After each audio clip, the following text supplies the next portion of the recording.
bras de fer diggante gouvernement bi ak institution parlementaire bi diggante Bassirou Diomaye Faye ak Ousmane Sonko loolu la yéenekaay bii di L'As Quotidien daal di wax. Maintenant c'est au sept sages d'arbitrer ci diggante ñaar ñi nga xamante ne ñoom ñoo nekk ñoom laa cité léegi mu Ousmane Sonko ak Diomaye. Le dernier mot leur revient parce que dañu am Sénégal une constitution très solide. La constitution c'est maanaam l'argument du pouvoir bu ñu waxee nag réew dañu am ay institutions maanaam dañu am le conseil constitutionnel dañu am d'abord l'exécutif am le législatif am le judiciaire. ci loolu la conseil constitutionnel bokk donc ñun dañu am une constitution bu solide boo xamante ne lépp daf ko teg ci ay loi lépp daf ko teg ci ay bànqaas yoo xamante ne moom moo dëgër la constitution est au-dessus de tout le monde y compris le président de la République et même la loi elle est générale et impersonnelle au-dessus de tout le monde c'est-à-dire que njiitu réew ak njiitu pencum ndaw réew ak ñoom waa conseil constitutionnel lépp dafay appliqué wu ci li nga xam ne moo tax il ne faut pas prendre de décision sans pour autant s'appuyer sur des articles yoo xamante ne aujourd'hui dañu ko teg ci biir pencum ndaw ci biir fa nga xamante ne moom mooy soit le règlement intérieur de l'Assemblée nationale soit li nga xam ne moom la constitution bu Sénégal la constitution bu Sénégal moom moo ne article 103 bu constitution moom moo ne révision constitutionnelle ça appartient concouramment maanaam ñaar ñoo ko séq kenn képp amul sañ-sañ xam nga dafa am yoo xamante ne da nga naan lii kat président de la République képp moom moo ko mën moom kese moom moo am sañ-sañam mais fii dala ne conjointement c'est-à-dire que soit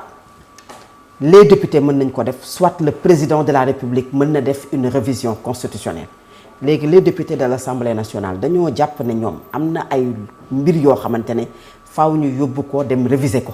et ci révision yooyu daf cee bokk li nga xam ne mooy chef de parti daf cee bokk ci li nga xam ne moom mooy déclaration de patrimoine daf cee bokk ci un président de la République bi nga xam ne daf fay toog daf cee bokk ci li nga xam ne mooy cour constitutionnelle daf cee bokk ci li nga xam ne moom moo jëm ci sunu ay loi ñeel ay élection ak yeneen i point xool sunu ay fonds politique si déclaration de patrimoine beeg yooyu yépp mu tënk ko ci mu am sañ-sañ ci loolu dañ na ko su fekkee am nga 3/5 loolu la ñu duppee moom mooy équivalence volonté populaire ça veut dire que c'est la majorité qui l'emporte sur la minorité c'est ce qui s'est passé à l'Assemblée nationale loolu est-ce que le président mën na ci dara parce que ces députés ont été élus par le peuple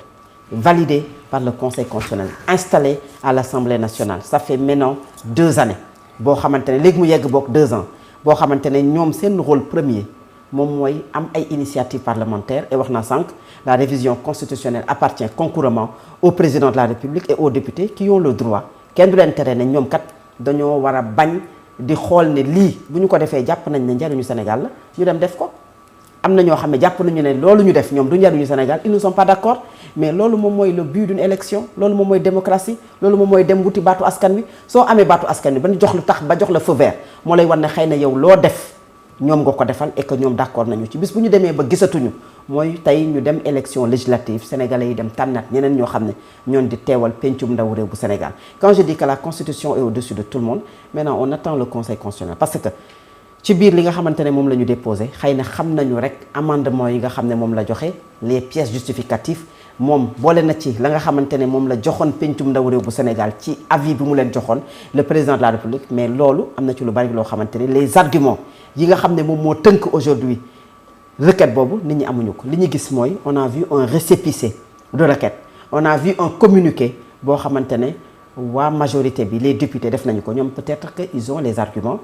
yi nga xamante ne les conquérants moom la ñu déposé ci conseil constitutionnel ci recours boobu xëy na fësalaguñ ko mais bu ñu yamee rek ci li nga xamante ne du factuel moom mooy aujourd'hui le conseil constitutionnel jàpp ma ne mën na jël une décision boo xamante ne soit dafay favorable au président de la République parce que y a la jurisprudence de 2006 ak liñ ci waxoon lépp parce que loo xamante ne dañu ko voté ci pencum ndaw réew bu Sénégal mu une révision constitutionnelle dañu koy appliquer et du nekk loo xamante ne xëy na dañu koy rejeter ñaar moo ci am soit le conseil constitutionnel mu ne il se déclare incompétent il déclare irrecevable la requête du président de la République wala boog le président de la République comme na mu ko waxee woon tey amendement am jël ses responsabilités dem defi référendum et que les Sénégalais dem trancher nan la ñuy jural en termes des finances ci li nga xam ne moom mooy suñu koppar gi ciy dugg loolu wax nañ ci waxati ci ce pays là soxlawul ñuy jëlaat ay xaalis di ko defati ay élections mënuñu nekk ci un cycle de vote permanent mënuñu nekk ci élection référendum jóge fa demaat ci élection législative war a waaj élection locale war a jubluwaat en 2029 ci élection présidentielle. À quand aujourd'hui kon dinañu sëgg ci priorité yi nga xam ne ñu ngi ko doon wax léegi. On a cité combien aujourd'hui de secteurs yoo xamante ne lenn rek la ñu soxla muy que le président de la République et son gouvernement sëgg ci un gouvernement boo xam te Alamine Senghor bi nga ko tegee ak léegi daanaka ci weer ak loolu lay topp ndax sentir nga ay actes yoo xamante ne wala une communication peut-être même ñu ngi def ay actes mais sax doo ko sentir parce que li ñuy gën a communiquer mooy politique. ay ministres yoo xam ne bu ñu génnee ci li ñuy gën a wax moom mooy politique. Man jàpp naa ne boobu ak léegi ñaari rencontre la fa Alamine loo def démb ci économie solidaire bi nga xam ne wax na ci jigéen ñi ak keroog bi nga xam ne mi ngi dalal est-ce que am na leneen loo xam ne sentir ko ci communication soit le gouvernement mi ngi pose ay actes mais la communication li ko jiitu mooy politique. Une coalition qui fait une conférence de presse ay nañ def révision constitutionnelle nañu def recours nañu nañu bañ li loolu képp ngay gis au moment où priorité yi mi ngi fi. Bassirou Diomaye Faye il a été élu pour tout d'abord parce que Sénégal dañu am une profonde aspiration au changement bokk na ci stabilité bokk na ci appeler ñi nga xam ne ñoo ñu jiite à la retenue bokk na ci réew moo xamante ne dañuy sëgg ci li soxal askanu Sénégal au lieu de ce bras de fer boo xamante ne ñi ngi koy assister te waxoon naa fii ne la confrontation sera inévitable te foofu la ñu jëm. Alamine réew moo xam ne la nee naa la tout à l'heure tout nous guette loolu moo tax ma ne confrontation bu rude la ñu nar a am ci deux personnes qui se connaissent deux personnes yoo xamante ne amaana kenn ku ci nekk du may moroom dara parce que ku ci nekk jàpp nga ne am na loo tey ci pouvoir et ça ce n'est pas pour l'intérêt du Sénégal. En premier lieu nag ki nga xamante ne mooy le garant de la stabilité de ce pays muy le président Bassirou Diomaye Faye. Bassirou Diomaye Faye attaqué na li nga xamante ne moom mooy procédure bi ñeel wàllum révision constitution bu réew bu Sénégal Hadji Mansour ca wet ba ñu bëri jàpp ne xëy na tey jii conseil constitutionnel moom mooy arbitre bi war a daal di trancher diggante Ousmane Sonko bi nekk président bu assemblée nationale ak Bassirou Diomaye Faye bi nekk tey président de la République. ba fan la ñu war a mën a yegg. non fu ñu mën a yegg mooy dogal bu mujj bi bàyyee ko ci conseil constitutionnel bi fi Macky Sall bëggee dàq élection présidentielle conseil constitutionnel daf ko gàntal sukkandiku ci li ko yoon may donc itam président Diomaye am na sañ-sañu bu ñu doxalee ci assemblée nationale loo xam ni méngoowul ak ni mu ko bëggee muy jokkoo conseil constitutionnel loolu droit wum la mais droit bi la Sénégalais yi dañu koy laaj. ci lii nga xam ni moom nga àndul ci révision constitutionnelle bi est-ce que mu ngi woon ci sa programme de campagne wala nekku ci woon foofu la question bi nekk.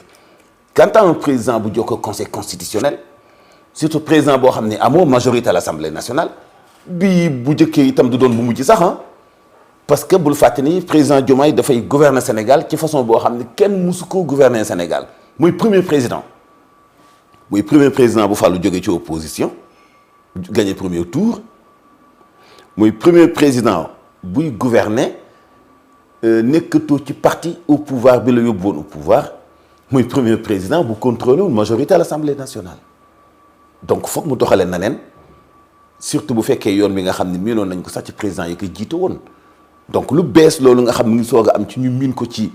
te mu continuer di ko bind xam nga président Diomaye daa bëgg nag bind marqué histoire yàlla dimbali na ko nag ay jaar-jaaram même yi mu programmé wul ci wàllu politique sax histoire daf koy bind donc nag bokk bu njëkk la ci Sénégal muy gouverner un pays un état te yow contrôlé wu majorité à l'Assemblée nationale toujours kon mën nañu séentu ay bras de fer